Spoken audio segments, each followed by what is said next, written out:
I have said this exact thing to couples at least 4 or 5 times in the last 2 weeks alone. Not even kidding. Every time, every single time that I offer them what I think is the lowest hanging fruit, the simplest fix, they throw a fit about it. I've told this to hundreds of couples over the years and nobody believes me because it feels too simple, too mundane, too unexciting. So nobody does it. Here's what I know to be true. Most wives feel silently unappreciated in their marriage. Most husbands, same thing, you guessed it, silently unappreciated. And yet, the second somebody dares to say, you should say thank you to your spouse for the things that they're doing, people lose their ever-loving minds. That's what adults do. They should just know. I shouldn't have to say this thing. We have an arrangement or an agreement of sorts, right? That's just how it works. Meanwhile, you both feel disconnected, unseen, like nobody notices a thing that you do. Here's what I want you to do right now. Grab a piece of paper. Write down every single thing that your spouse does that you don't even have to think about. The things that never even make it onto your to-do list because your spouse just handles it without being asked, without a reminder, without a fight. Is it the toilet paper that's always on the holder because somebody refills it before it runs out? Is it the paper towels that somehow never run out because someone always adds them to the Costco list knowing how much you hate going on a Saturday morning when there are a million people there? Or is that just me? The coffee that shows up on a Saturday morning because they know you like to sleep in. The school pickups and drop-offs that get covered day in, day out. For 3 years, my husband and I drove our daughter to a Spanish immersion school with no bus service, and supposedly the best school district in the state. They didn't provide busing because we were outside of the lines. Imagine that. Anyway, I took the mornings, he took the afternoons. Did I thank him for every single afternoon pickup? No, not every single one, but I absolutely tried. Because if he hadn't done it, that's a 2-hour window at least that I would have had to carve out of my afternoon between sessions. He took that off my plate every single day. That deserves a thank you. And here's where it gets really interesting, because I hear this one a lot too. He's just going to work. That's what he's supposed to do. She's just doing what any adult, any mother would do at her age. Is it? Is it really just a given? Do you know how many people I know? You probably know these people too. How many spouses out there who have to be dragged out of bed in the morning, pushed, prodded that there's a job to get done for the family.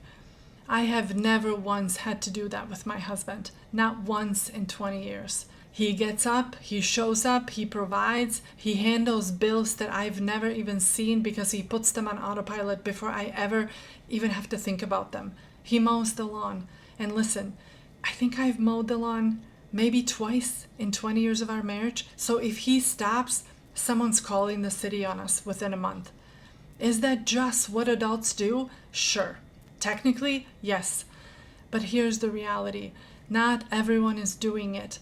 And the fact that your spouse is consistently, quietly, without being chased down or yelled at, that is worth something. So say so. Say it out loud. I already know what some of you are thinking. The workload is already so uneven. Why should I be the one saying thank you? Here's what I've seen happen every time, without exception. When someone feels noticed, when they hear that their effort actually registered with you, they do more, not less, more. So withholding appreciation doesn't balance the scales.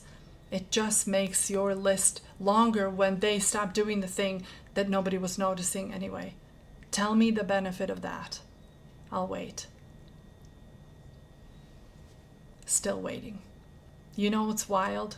We would never, not once, skip saying thank you if a neighbor showed up at the door with a plate of cookies. It wouldn't even cross our minds.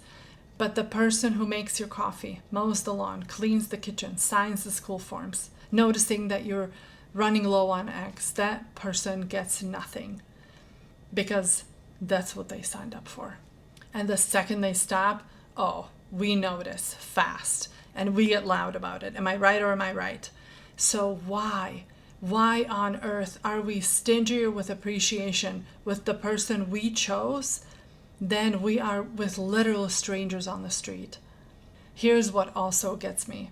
We put so much effort into teaching our kids gratitude. You tell your kid, go tell daddy thank you for that lovely Saturday brunch he just made, because we want to train them. You light up when your child comes to you and says, hey mom, thank you for driving me to school every day. I know it's out of your way. You stop everything when that happens because it means something. It means that they see you. It means that they see the effort. We instill this in them from the time they can talk. We correct them when they forget. We make it a value in our home. And then we turn around and we decide that the person we married, the one doing things for us 100 times a day, doesn't get the same treatment because they are a spouse, because it's the arrangement. If it doesn't matter, why are we teaching it to our kids? If it's worth something when your 8-year-old says it, and it absolutely is, do not hear me otherwise. Don't you come at me in the comments mishearing that. If it's worth something when your kid says it, it is worth something when you say it to your husband, to your wife, to the person in the trenches with you every single freaking day, the person that's actually with you in the arena. And here's the thing that I really need you to hear, because this is the part that surprises people the most. It doesn't matter where you are in your marriage right now. Maybe you are just a little off, a little distant. Maybe your ship's passing in the night. Maybe you are somewhere in the middle. Tension in the house, more silence than conversation, going through the motions. Or maybe it's bad, really bad. Maybe you're barely speaking. Maybe you're sleeping in separate rooms by now. Maybe you're one conversation away from calling a lawyer. It doesn't matter. I have watched appreciation and gratitude crack open marriages that honestly looked like they couldn't be saved. Because here's what appreciation does. It doesn't just make your spouse feel good. It shifts something in you. When you start actively looking for what your partner is doing right, you start finding it. What's the saying? The evidence you look for, the evidence you find. Whoever said that? And when you start saying it out loud, something in the dynamic changes every time. This isn't a trick that only works when things are mostly fine. This is the thing that works when almost nothing else does. No matter how disconnected you feel, no matter how long it's been, no matter how much is piled up between the two of you, this still moves the needle. So start there. Here's what I want you to do. 1 week, that's all I'm asking. Notice every single thing. Put your detective hat on. Heaven knows we all love to watch NCIS and all those shows. Or is that just me? Anyway, when you notice it, when you notice the thing, say something about every single thing. A sticky note on the car seat, a quick, hey, I really appreciate you sitting with the kid through 2 hours of math homework last night. You didn't have to do that. It would have taken me double or triple that amount of time.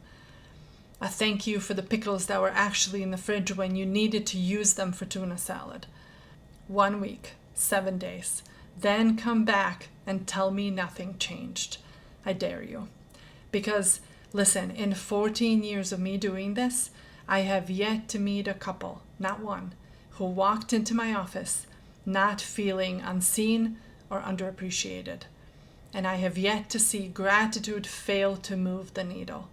It's the simplest thing that you can change in your marriage that will change your marriage. As in today, right now. So stop freaking fighting me on it and go do it. Now, the smarty pants at YouTube think this is the video you should watch next. And they kind of know what they're doing because they're smart. So watch that next and I'll see you in there.